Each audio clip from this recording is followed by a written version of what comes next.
Hey guys, my name is Awais Akhtar. आज हम बात करने वाले हैं अपनी ज़िंदगी में कभी किसी से न हारने वाले पहलवान गामा पहलवान की। इनका असली नाम गुलाम मोहम्मद बख्श था। दुनिया में अजय गामा पहलवान का जन्म 22 मई 1878 ईस्वी को अमृतसर पंजाब में हुआ। इनके बचपन का नाम गुलाम मोहम्मद था। इन्होंने 10 वर्ष की उम्र में ही पहलवानी शुरू कर दी। इन्होंने पत्थर के डंबल से अपनी बॉडी बनाई। बात उस समय की है जब दुनिया में कुश्ती के मामले में अमेरिका के जेविस्को का बहुत नाम था। गामा ने इसे भी परास्त कर दिया। पूरी दुनिया में गामा को कोई नहीं हरा सका और उन्होंने वर्ल्ड चैंपियन का खिताब मिला। इनके प्रारंभिक जीवन की बात की जाए तो गुलाम मोहम्मद बख्श का जन्म 22 मई 1878 को अमृतसर के जब्बोवाल गांव में हुआ। इनके परिवार में स्वयं ही विश्व प्रसिद्ध पहलवान हुए थे। गामा की 2 पत्नियां थीं, एक पाकिस्तान में और दूसरी बड़ौदा गुजरात में। जब गामा 6 साल के थे तो उनके पिता मोहम्मद अजीज़ बख्श का निधन हो गया। उसके बाद उनके नाना जी नून पहलवान ने उनका पालन किया। बाद में उनके निधन के बाद उनके मामा जी ईड़ा पहलवान ने उनका पालन किया। उनकी ही देखरेख में गामा ने पहलवानी की शिक्षा प्रारंभ की।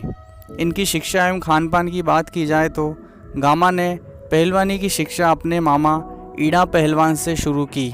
वे प्रत्येक मैच एक से नहीं बल्कि 40 प्रतिद्वंद्वियों के साथ एक साथ लड़ते थे और उन्हें पराजित भी करते थे।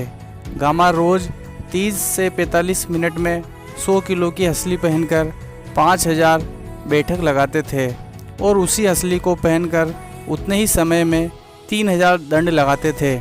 वे रोज़ 1.5 पाउंड बादाम पेस्ट के साथ मिश्रित 10 लीटर दूध लेते थे। मौसमी फलों के 3 टोकरे, आधा लीटर घी, देसी मटन, 6 देसी चिकन, 6 पाउंड मक्खन, फलों का रस एवं अन्य पौष्टिक खाद्य पदार्थ अपनी रोज़ की खुराक के रूप में लिया करते थे। गामा ने अपने पहलवानी करियर की शुरुआत महज 10 साल की उम्र में पहली कुश्ती लड़ी। पहली बार उन्होंने चर्चा तब मिली जब उस दंगल में जोधपुर के राजा ने 1890 में करवाया। छोटे उस्ताद गामा ने भी उस दंगल में हाजिरी दे डाली। जोधपुर के राजा ने जब गामा की चपलता और कसरत देखी तो दंग रह गए। उन्हें कुछ एक पहलवान से लड़ाया भी गया। गामा पहले 15 पहलवानों में आए। राजा ने गामा को विजेता घोषित किया। कहते हैं कि यहाँ से गामा ने फिर कभी पीछे मुड़कर नहीं देखा। 19 साल के होते होते गामा ने हिंदुस्तान के एक से एक नामचीन पहलवान को हरा दिया। पर एक नाम था जो देश में कुश्ती के मैदान में बड़ी इज्जत के साथ लिया जाता था, गुंजरवाला के करीम बख्श सुल्तानी। यह नाम अब भी गामा के लिए चुनौती था। लाहौर में दोनों के बीच कुश्ती का दंगल रखा गया और कहते हैं कि तमाम लाहौर उस दिन सिर्फ दंगल देखने उस मैदान में टूट पड़ा था। तकरीबन 7 फुट ऊंचे करीम बख्श के सामने 5 फुट 7 इंच के गामा बिल्कुल बच्चे लग रहे थे। अंत में नतीजा कुछ नहीं निकला, दोनों बराबरी पर छूटे। इस दंगल का असर ये हुआ कि गामा हिंदुस्तान भर में मशहूर हो गए। 1910 में अपने भाई के साथ गामा लंदन के लिए रवाना हो गए थे। लंदन में उन दिनों चैम्पियंस ऑफ चैम्पियंस नाम की कुश्ती प्रतियोगिता हो रही थी। इसके नियमों के हिसाब से गामा का कद कम था, लिहाजा उन्हें दंगल में शरीक होने से रोक दिया गया। गामा इस बात पर गुस्सा हो गए और ऐलान कर दिया है कि वे दुनिया के किसी भी पहलवान को हरा सकते हैं और अगर ऐसा नहीं हुआ तो वे जीतने वाले पहलवान को इनाम देकर हिंदुस्तान लौट जाएंगे। उन दिनों विश्व कुश्ती में पोलैंड के स्तानिस्लास, फ्रांस के फ्रैंक गाज और अमेरिका के बेंजामिन रोलर काफ़ी मशहूर थे। रोलर ने गामा की चुनौती स्वीकार कर ली।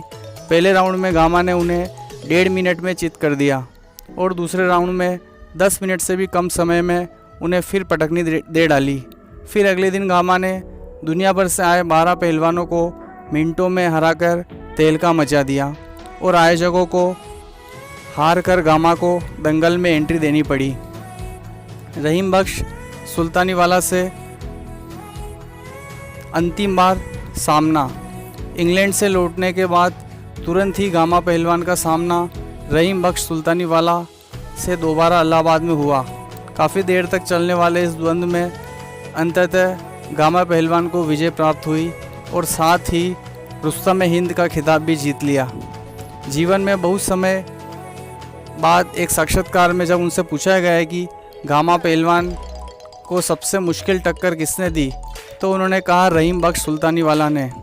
रहीम बख्श सुल्तानीवाला पर विजय प्राप्त करने के बाद सन 1916 में गामा पहलवान ने पहलवान पंडित बिद्दू, जो कि उस समय के भारत के जाने माने पहलवानों में से एक थे, का सामना किया और उन पर विजय प्राप्त की।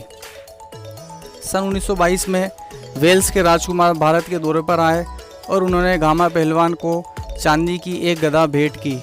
जब 1927 तक गामा पहलवान को चुनौती देने वाला कोई भी पहलवान नहीं बचा तो यह घोषणा हुई कि गामा और जेविस्को फिर एक बार आमना सामना करेंगे। उनकी मुलाकात 1928 में पटियाला में हुई।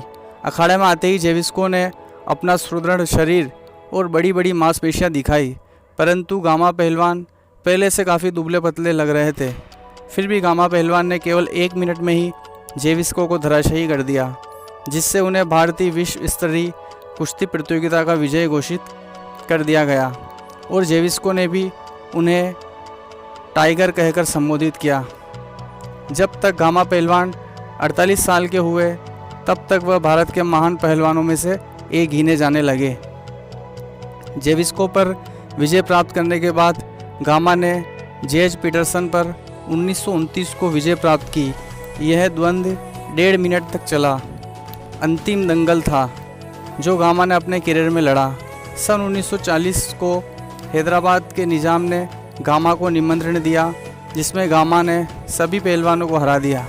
निज़ाम ने उसके पहलवान बलराम हीरामन सिंह यादव को गामा से सामना करने के लिए भेजा, जो कि स्वयं कभी भी नहीं हारा। यह दंगल बहुत समय तक चला, परंतु इसका कोई निष्कर्ष नहीं निकला। बलराम हीरामन सिंह यादव उन पहलवानों में से था जिनका सामना करना गामा के लिए बहुत मुश्किल था। हिंदू परिवारों का रखवाला। 1947 में देश के बंटवारे के समय हिंदू मुसलमान भाई आपस में लड़ रहे थे, तब भीड़ से कितने हिंदू भाइयों को गामा ने बचाया था। गामा पहलवान की मृत्यु 23 मई 1960 को लाहौर पाकिस्तान में हुई। वे काफ़ी समय से बीमार थे। उनकी बीमारी का सारा खर्चा पाकिस्तान सरकार ने उठाया और उन्हें कुछ ज़मीनें भी दी। जाने माने कराटे योद्धा और अभिनेता ब्रूस ली गामा पहलवान के बहुत बड़े फ़ैन थे। वे प्राय अखबारों में उन पर लिखे हुए लेख पढ़ा करते थे। किस तरह से गामा पहलवान ने अपनी शक्ति का विस्तार किया और अपने शरीर को सुदृढ़ बनाया, किस तरह उन्होंने अपनी शक्ति में वृद्धि की, इन सभी को ब्रूस ली ने भी अपने जीवन में अपनाया और वह भी कसरत के समय दंड बैठक लगाया करते थे। गामा पहलवान की 100 किलो की हथेली आज भी पटियाला के राष्ट्रीय खेल संस्थान में संभाल कर सुरक्षित रखी हुई है। एक बात और, पाकिस्तान के पूर्व प्रधानमंत्री नवाज शरीफ की बेगम कुलसुम नवाज हमारे उस्ताद गामा पहलवान की पोती है। गाइस, ये थी रुस्तम हिंद उस्ताद गामा पहलवान की बायोग्राफी जो हमने आपके साथ शेयर की। गाइस, अगर आपको वीडियो पसंद आए तो वीडियो को लाइक करें, शेयर करें, कमेंट करें और इस तरह की और वीडियो देखने के लिए हमारे चैनल को सब्सक्राइब करें।